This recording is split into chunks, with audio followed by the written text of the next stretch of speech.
Chapter 3. Thud, thud, thud. Charlie startled out of sleep. Disoriented, something was banging on her door, trying to force its way in. "Oh, for goodness sake," Jessica said grumpily, and Charlie blinked and sat up. Right, the motel, Hurricane. Someone was knocking on the door. As Jessica went to answer the door, Charlie got out of bed and looked at the clock. It was 10 a.m. She looked out the window at the bright, new day. She had slept worse than usual. Not nightmares, but dark dreams she could not quite remember.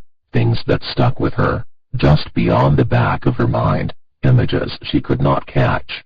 Charlie! Someone was screeching. Charlie went to the door and found herself immediately enveloped in a hug. Marla's plump arms gripping her like a vice. Charlie hugged her back, tighter than she meant to. When Marla let go, she stepped back, grinning. Marla's moods had always been so intense they were contagious, spreading out to whoever was in her path. When she was gloomy, a pall fell over all her friends, the sun gone behind her cloud. When she was happy, like now, it was impossible to avoid the lift of her joy. She was always breathless, always slightly scattered, always giving the impression that she was running late, though she almost never was. Marla was wearing a loose, dark red blouse, and it suited her well, setting off her fair skin and dark brown hair.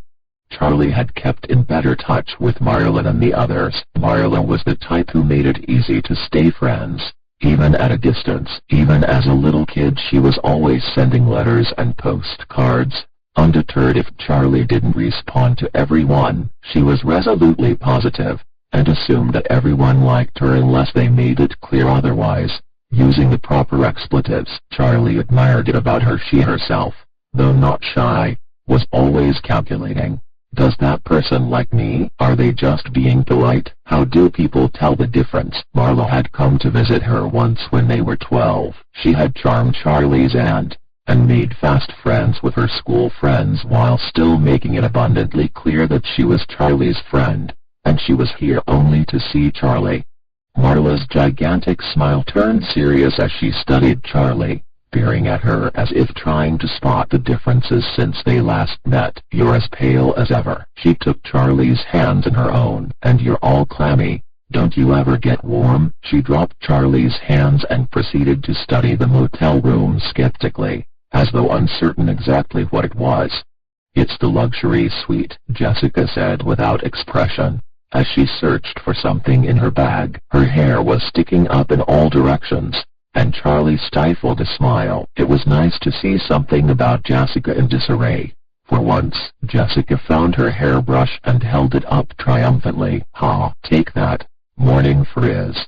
"Come on in," Charlie said, realizing she and Marla were still in the doorway. The door wide open. Marla nodded. 1 second. "Jason!" she shouted out the door. No one emerged. "Jason!" A young boy came trotting up from the road. He was short and wiry, darker skinned than his half-sister. His Batman t-shirt and black shorts were made for someone twice his size. His hair was cut close to his head, and his arms and legs were streaked with dirt. "Were you playing in the road?" Marla demanded. "No," he said. "Yes, you were. Don't do that. If you get yourself killed, Mom's gonna blame me. Get inside." Marla shoved her little brother inside and shook her head. "How old are you now?" Charlie asked. 11, Jason said. He went to the TV and started fiddling with buttons. "Jason, stop it," Marla said. "Play with your action figures." "I'm not a little kid," he said. "Anyway, they're in the car." But he stepped away from the television and went to look out the window. Marla rubbed her eyes. "We just got here. We had to leave at 6 this morning, and someone," she said pointedly, glancing over her shoulder at Jason, "wouldn't stop fiddling with the radio. I am so tired." She didn't seem tired, but then she never did. At their sleepovers as kids, Charlie remembered her bouncing around like a maniac while the rest of them were winding down for the night, then falling asleep abruptly, like a cartoon character who'd been hit over the head with a rolling pin. "We should get ready," Jessica said. "We're supposed to meet the guys at the diner in an hour." "Jason, You can watch TV, Charlie said, and he looked at Marla. She nodded, and he grinned and turned it on, starting to flip through channels. Please just pick a channel, Marla said. Charlie headed into the bathroom to get dressed, while Jessica fussed with her hair. A little less than an hour later, they pulled into the diner parking lot. The others were already there, in the same booth they'd been in the night before. When they got inside, Marla performed a second round of squeals and hugs, only slightly quieter now that they were in public. Overshadowed by her enthusiasm, Lamar stood and waved at Jessica and Charlie, waiting until Marla sat down. "Hi, guys," he said at last. He was wearing a dark tie and dark gray suit. He was tall and thin, black, with his hair shaved close to his head. His features were sharp and attractive, and he looked just a little older than the rest of them. It could have been the suit, but Charlie thought it was something about the way he stood, holding himself like he would be comfortable wherever he was. They had all dressed up a little for the ceremony. Marla had changed at the motel, and she and Jessica were both wearing dresses. Jessica's was knee-length and covered in pastel flowers, a light fabric that moved as she walked. Marla's was simple, white with big sunflowers splashed over the fabric. Charlie hadn't thought to bring a dress, and she hoped she didn't look out of place in black pants and a white button-down shirt. John was wearing a light purple shirt today, though he added a matching tie in a slightly darker color, and Carlton seemed to be wearing an identical outfit as before, still all in black. They all sat down. "Well, don't we all look nice?" Marla said happily. "Where's Jason?" Jessica craned her head from side to side. Marla groaned. "I'll be right back." She scooted out of the booth and hurried out the door. "Lamar, what have you been up to?" Charlie said. He grinned. "He's an Ivy League man," Carlton said, teasing. Lamar looked briefly down at the table, but he was smiling. "Early acceptance," was all he said. "Which one?" Jessica said. "Cornell." "He skipped 6th grade. John said. There was a brief flicker of something across his face, and Charlie knew what it was. John liked being the clever one, the precocious one. Lamar had been kind of a goof-off when they were kids, and now he had leapt ahead. John forced a grin, and a moment passed. "Congratulations," he said, with no hint that it was not entirely sincere. Marla came bursting in again, this time towing Jason behind her, holding on to his upper arm. At the hotel she had made him change as well, into a blazer and khakis, though he was still wearing his Nikes. "I'm coming." "Stop it," he whined. "Is that Jason?" Carlton said. "Yeah," Jason said. "Do you remember me?" Carlton said. "I don't remember any of you," Jason said unapologetically. "Sit there," Marla said, pointing to the next booth over. "Okay," he grumbled. "Marla, he can sit with us," Jessica said. "Jason, come on over." "I want to sit here," he said, and sat down behind them. He pulled the video game out of his pocket, and was oblivious to the world. The waiters came over and they ordered. Marla told her to put Jason's breakfast on their check. When their food came, Charlie checked her watch.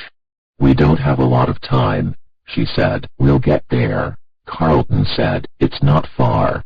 A small piece of food fell out of his mouth as he gestured down the road. "Have you been back to the school?" Lamar said, and Carlton shrugged.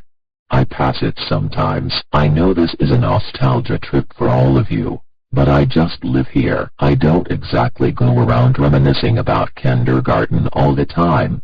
They were all quiet for a second, the beeps and pings of Jason's video game filling the silence. "Hey, did you know Lamar's going to Cornell next year?" Jessica said to Marla.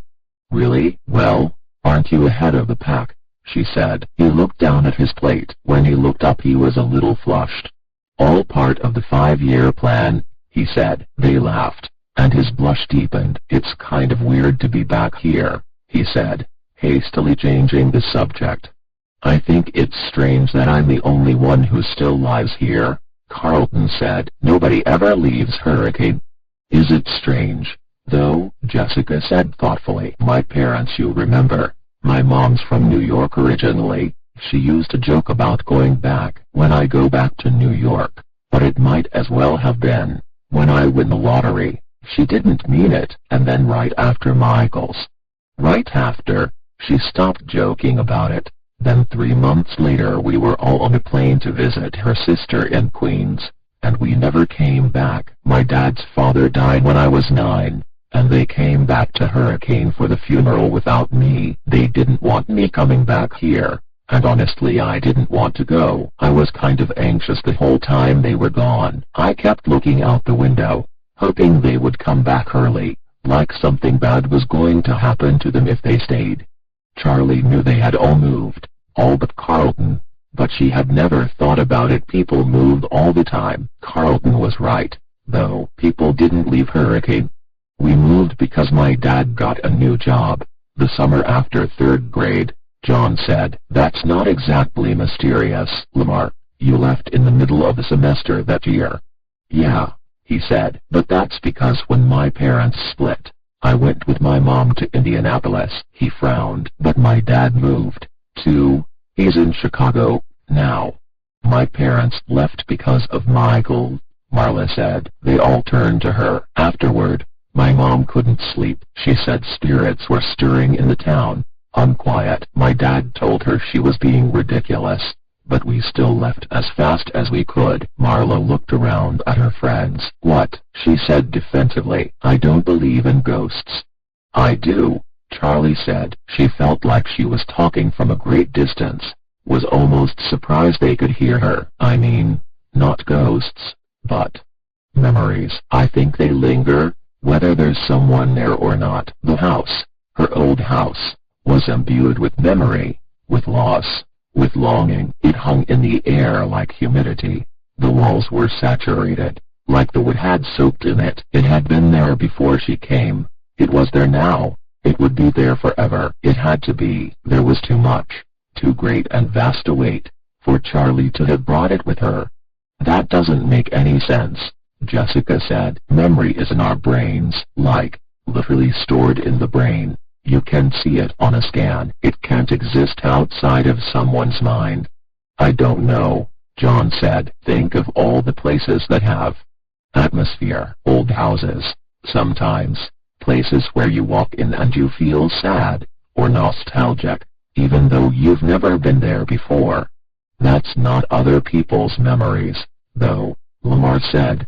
That's subconscious use, stuff we don't realize we're noticing, that tells us we should feel some way. Peeling paint, old-fashioned furniture, lace curtains, details that tell us to be nostalgic, mostly things we pick up from movies. Probably. I got lost at a carnival when I was 4. I never got so scared in my life. But I don't think anybody's feeling suddenly desperate for their mom when they pass that Ferris wheel. Maybe they are, Marla said. I don't know. Sometimes I have little moments where it's like there's something I forgot, something I regret, or that I'm happy about, or something that makes me want to cry, but it's only there for a split second. Then it's gone. Maybe we're all shedding our fear and regret and hope everywhere we go, and catching up traces of people we've never met. Maybe it's everywhere. How is that different from believing in ghosts? Lamar said. It's totally different, Marla said. It's not supernatural, and it's not, like, the souls of dead people. It's just people leaving their mark on the world. So it's the ghosts of living people, Lamar said. No. You're talking about people having some kind of essence that can hang around a specific place after the person is gone, Lamar said. That's a ghost. No, it's not. I'm not saying it right, Marla said. She closed her eyes for a minute, thinking. Okay, she said at last. Do you all remember my grandmother? I do, said Jason. She was my grandmother, too. She was my dad's mom, not yours, Marla said. Anyway, you were only a year old when she died. I do remember her, Jason said quietly. Okay, Marla said. So, she collected dolls. From the time she was a kid, she and my grandfather used to travel a lot after he retired, and she'd bring them back from all over the world. She had them from France, Egypt, Italy, Brazil, China, Everywhere. She kept them in their own special room, and it was full of them, shelves and shelves of dolls, some tiny and some almost as big as I was. I loved it. One of my earliest memories is playing in that room, with the dolls. I remember my dad would always warn me to be careful, and my grandmother would laugh, and say toys should be played with. I had a favorite, a 21-inch red-haired doll in a short, shiny white dress like Shirley Temple. I called her Maggie. She was from the 1940s, and I loved her. I told her everything, and when I was lonely I would imagine myself in that room, playing with Maggie. My grandmother died when I was 6, and when my dad and I went to see my grandfather after the funeral, he told me I should pick a doll to keep from the collection. I went to the room to get Maggie, and as soon as I walked through the door, something was wrong. It was as though the light had changed, become darker, harsher than it used to be. I looked around, and the lively, playful poses of the dolls now seemed unnatural, disjointed. It was as though all of them were staring at me. I didn't know what they wanted. Maggie was in the corner, and I took a step toward her, then stopped. I met her eyes, and instead of painted glass I saw a stranger. I turned and ran. I raced down the hall as though something might be chasing me, not daring to look back until I reached my father's side. He asked if I had picked a doll, and I just shook my head. I never went back in that room. Everyone was silent. Charlie was transfixed, still seeing little Marla running for her life. "What happened to the dolls?" Carlton said, only half breaking the spell. "I don't know. I think my mom sold them to another collector when my grandfather died," Marla said. "Sorry, Marla," Lamar said. "It's still just tricks of the mind. You missed your grandmother. You were frightened of death, and dolls are inherently freaky." Charlie broke in, wanting to head off the argument. "Is everybody done eating?" she said. "We have to go soon." "We still have plenty of time." Carlton looked down at his watch. "It's like 5 minutes away." Something else fell out of his mouth, landing next to the first dropped bit of food. John looked around the table, from person to person, as though he were waiting for something. "We have to tell them," he said, looking at Charlie. "Oh, yeah, we totally do," Jessica said. "Tell us what," Jason piped up, peeking over the back of Marla's seat. "SHH," Marla said half-heartedly. She was looking at John. "Tell us what." John dropped his voice, forcing everyone to lean in closer. Charlie did it too, eager to hear, even though she knew exactly what he was going to say. "We went to Freddy's last night," he said. "Freddy's is still there," Marla exclaimed, too loud. "SHH," Jessica said, making frantic hand movements. "Sorry," Marla whispered. "I just can't believe it's still there." "It's not," Carlton said, raising his eyebrows and grinning enigmatically at Lamar. "It's hidden," John explained. "They were supposed to knock it down to build a mall, but they didn't. They just built around it." "Entombed it," John corrected. "And you got in," Lamar said. Charlie nodded confirmation. "No way," he said. "What was it like?" Marla asked. "Exactly the same," John said. It was like everyone vanished," Charlie said softly. "I want to go too." "You have to take us," Marla said. Jessica cleared her throat hesitantly, and they all looked at her. "I don't know," she said slowly. "I mean, today, should we?" "We have to see it," Lamar said. "You can't tell us this and not let us see it." "I want to see it," Jason chimed in. "What's Freddy's?" They ignored him. His eyes were wide and he was hanging on to every word. "Maybe Jessica's right," John said with reluctance. "Maybe it's disrespectful to go tonight." There was a moment's pause, and Charlie knew they were waiting for her to talk. She was the one they were really afraid of offending. They needed her permission. "I think we should go," she said. "I don't think it's disrespectful. It's almost a way of honoring." "What happened?" She looked around the table. Jessica was nodding. Charlie wasn't sure it was much of an argument, but they didn't need to be convinced. They wanted an excuse. Marla twisted herself to look back at Jason's plate.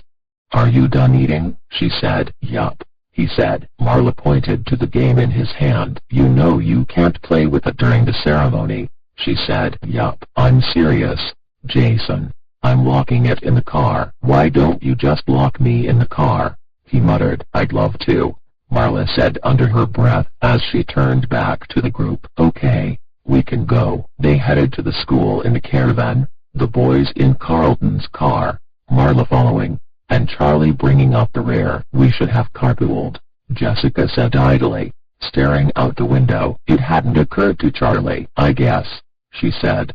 I guess, she said. On the other hand, I'm not sure I want to ride with Marla and Jason, Jessica said plainly. They are kind of intense, Charlie agreed. When they arrived, the parking lot was already jammed full. Charlie parked on a side street, in what she hoped was a legal spot, and they walked to the school along the familiar sidewalk. Jessica shivered.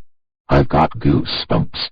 It is weird to be here, Charlie said. The school looked unchanged from the outside, but the fence was new, slick, black plastic-coated chain link. The whole town was like this, a mix of old and new, familiar and not. The things that had changed seemed out of place. The things that had remained the same made Charlie feel out of place. It must be so strange for Carlton to live here, she thought. This is a nostalgia trip for you, but I just live here, he had said. Somehow, Charlie was not sure she believed that. When they got to the playing field behind the school, the bleachers were already full. Rows of folding chairs had been laid out in front of them to add more seating, and Charlie spotted Marla and the boys at the front.